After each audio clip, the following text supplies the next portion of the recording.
Greetings fellow earthlings and welcome to a very different video. I hope you enjoyed my Medieval 2 Total War time-lapse about the Medieval 2 Crusades campaign yesterday, and I thought it's about time that I did a tutorial to show you how to do these videos as well if you want to do them. To do AI only time-lapses I am the only person in the world to have done these. I don't mind if you take my idea, that's, it's up to you. I don't mind, is what I'm trying to say. So I'm going to teach you how to do it if you want to do it. Let's go. So I haven't actually recorded the Crusades one yet. I'm about to just start that now. And what you want to do is you want to find, for whichever campaign you're going to do, you want to find your desk strat file. So as I'm doing Crusades, you can just follow these if you want to. But that's why I'm showing it all. I'm going to show as much as I possibly can in this video, just to make it simpler. Right, what you need is this is probably the most complex part, and I've tried to explain it before online just through typing, but it's difficult to explain. What you need is a faction that does not require a human player. So for example, if you did the vanilla Medieval 2 Total War map, you cannot choose to play as Milan, for example, because Milan is part of the game and it's not really an AI only, and also you'll get wiped out. You can't get wiped out, that's another thing. If you do, then the series just ends. So that's why for the Medieval 2 vanilla, you can just play as the Aztecs. There's videos online about how you can do that. You've got to make them undiscovered to start off with turn 1 and make them playable as well. But yeah, that works well. Unfortunately for the kingdoms, it's a little bit harder to mod a faction into the game. If you can do it, then great, by all means do it, it will make it much easier for you. But I personally play as the rebels because modding kingdoms is much harder than modding vanilla. So I'm just going to, they're called slaves in this one, interesting. Just to make them playable, and make sure you save it. Make sure you have a backup as well, just in case you do something wrong. I have my backup file here, so I call it mods, even though it's backups. It was originally mods, and I never bothered changing the title. So yeah, a pointless story there. Okay, and that's it. You can now play as the slaves.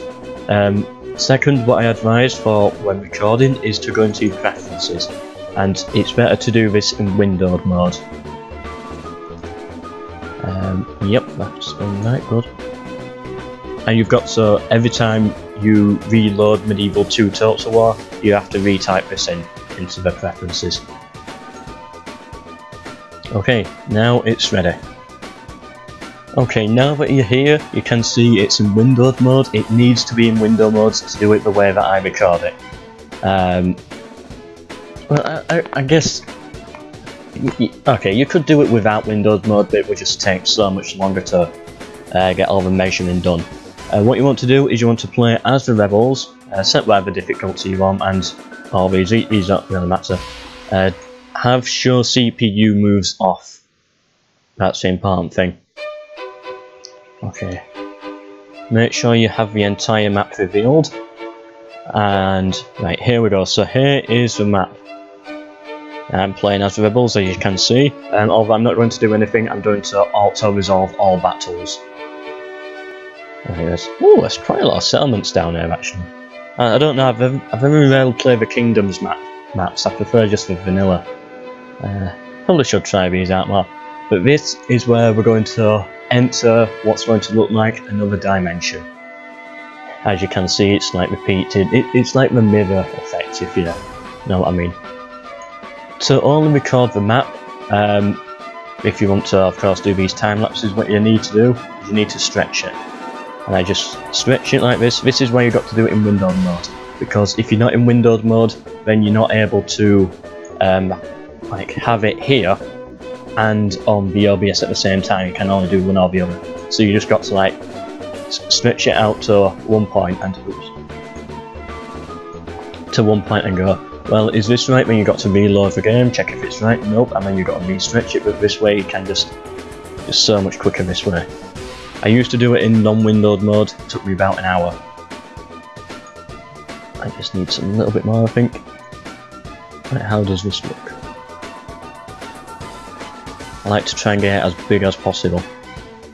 Makes the video better, I think. Still could do with being a bit bigger. It should be a bit smaller. Yeah, so this is what I have to do for every single one of these videos.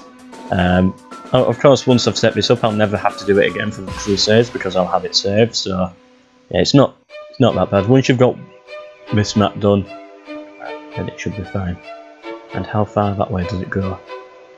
As long as we can see every settlement. So let's get it like this so we can see Crete. Can we move it up a little bit? It's Crete. I thought it was Cyprus for a minute, then got confused with my islands. Okay, so now you can see this because I've stretched the image, so that's all what you see. Right, now you cannot see what I'm actually doing in the game, although you can see my mouse when I hover over here. When you record your time lapse, don't hover over here, because of course you get to see this mouse and it brings up words and it just messes up the time lapse.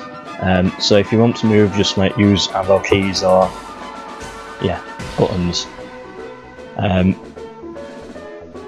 And then you click end turn. So I clicked end turn there, and what I'm doing is I'm going to auto resolve all the battles. No battles were actually fought that time, and that was turn 1 of the time lapse. I just keep continuing doing this. This is done for turn 3, and then I'm just. This is how I basically record these videos. I just go through like this to about turn 200, turn 300, or in one case turn 500. Right, we're at battle now. I just auto resolve and done.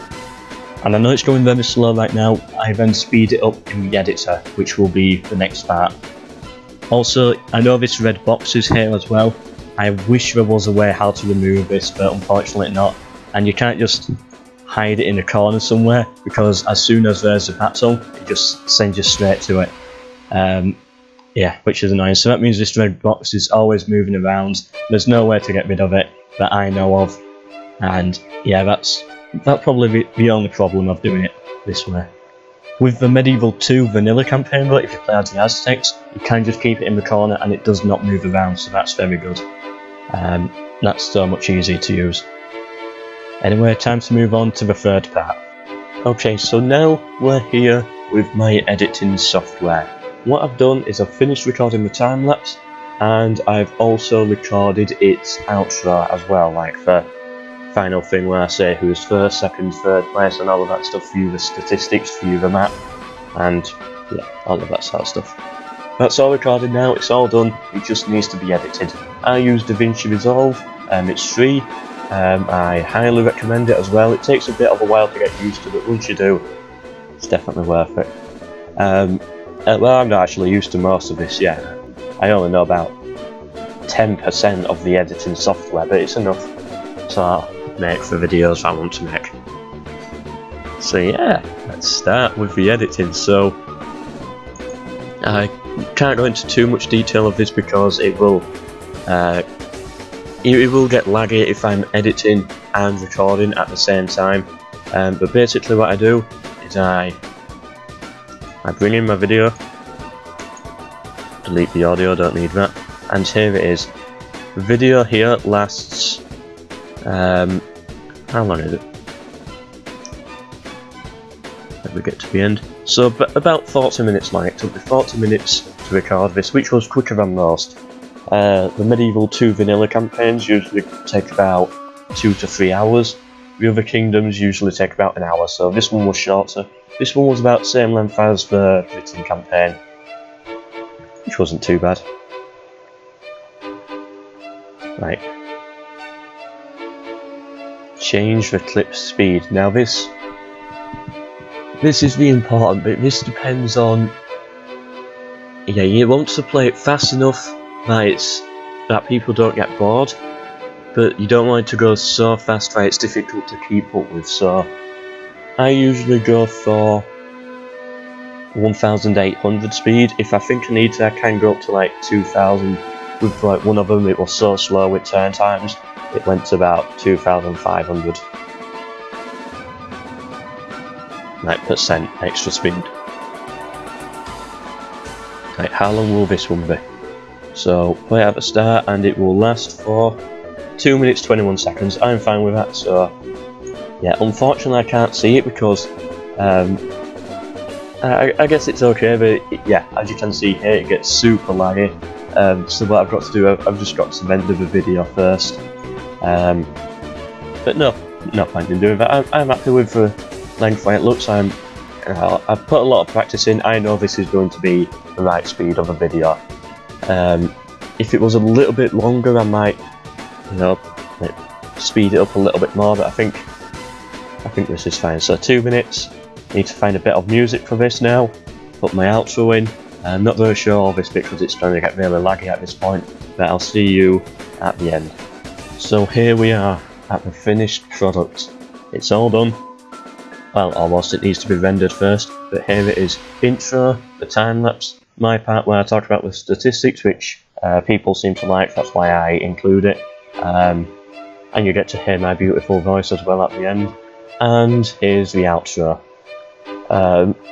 It looks like quite a lot's there, but compared to some other videos I've seen people do, like just normal videos, this is actually, it's quite simple with how it looks. I could of course make it more complex.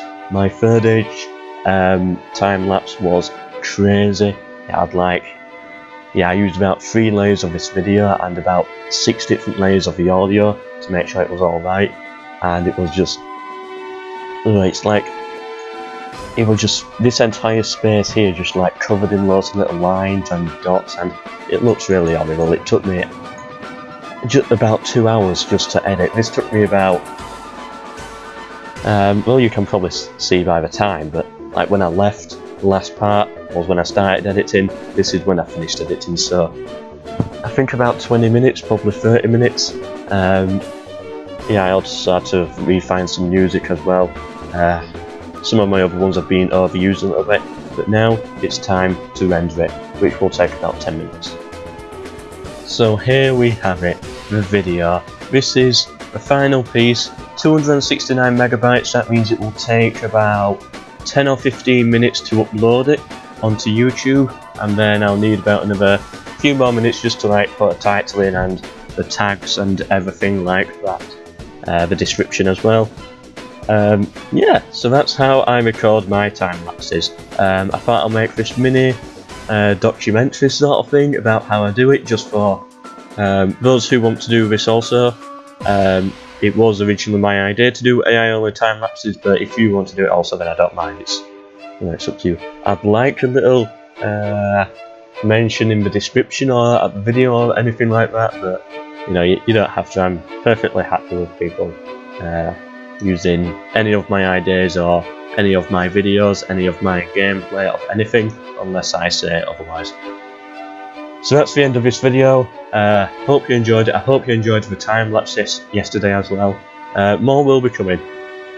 I've had a few issues with recording lately, that's why some things have not run down that well with my schedule. I'm hoping to do starting very soon, weekly time lapses. Not sure yet, but that's the plan. And there'll be more information on Discord if I decide to do that, and I don't know what day I'm going to do them yet, so yeah, I'm posting like a vote system on Discord or something. Make sure you check out my Discord page as well. Can't advertise it enough. And yeah, of course YouTube does take a lot of time as well. As you can see throughout this video, I do take donations on this channel. It's completely optional, of course. You don't have to, but I'm not desperate for the money, but every bit helps.